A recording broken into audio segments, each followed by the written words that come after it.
Hello everybody. Growing up there in the mountains, you know, we gathered a lot of herbs.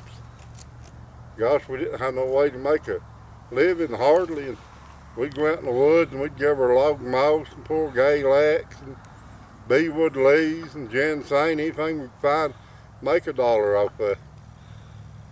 I know we lived on a 196 acre farm in 1963, and we first got electricity in the house. I remember we got a light bill for $3. My daddy walked the floor all night wondering how you gonna pay a $3 light bill. Times are pretty hard back then. A lot of people traded back then. I had two uncles that liked to trade. Gosh, one day one of them went this way and one of them went that way, a trade, a walking.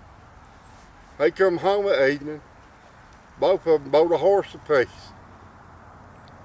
When they got to looking at them two horses, they could not tell them apart. They was exactly the same. That one said, "What we're going to do?" My other uncle said, "Let's measure them." Said, "One of them got to be longer than the other one." They measured them this way, both of them exactly the same longiness. That one said, "One's got to be taller than the other one." They measured them up this way, and both horses looked exactly the same tallness. That one said, "What we're going to do now, we're going to put them out in the pasture tonight. Need to tell them apart." My other uncle said, "I know what to do." So I cut a little piece out of my horse's ear. We got the scissors, cut a little piece out of his horse's ear. They went down to get them the next day, and the other horse had got its ear hung on a barbed wire fence and tore a piece out of its ear. They still couldn't tell them apart. My other uncle said, "I know what to do." I cut part of mine's tail off. We got the scissors, cut part of his horse's tail off.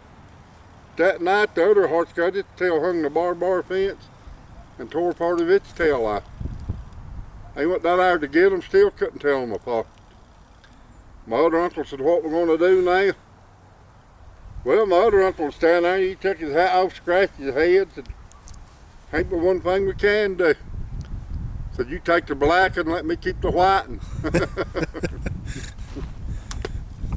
You'll tell another short one. Back to decent crops, I try to think of a short one that quick. Is it out? No. Still going? Oh, yeah. You know, growing up out in the mountains, I loved to hunt. Gosh, I hunted every chance I got. One day I was out in the woods hunting. Hunted about 12 o'clock and hadn't seen nothing. And I come to the edge of the woods. I looked out in the field, there's a big old blackberry patch out there.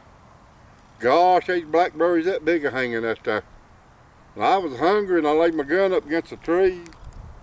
I walked out in the middle of that field, began to eat them blackberries. About 10 minutes I heard something. I looked behind me, there stood a big old bear. Golly, that thing looked like it wanted to have me for dinner. And I looked out in the middle of that field, and it wasn't but one tree in the middle of that field. And I looked again, and the bottom limb on that tree was 100 foot off the ground.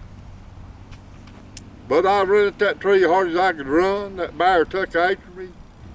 I know good and well I didn't make that limb the first jump, I was gone.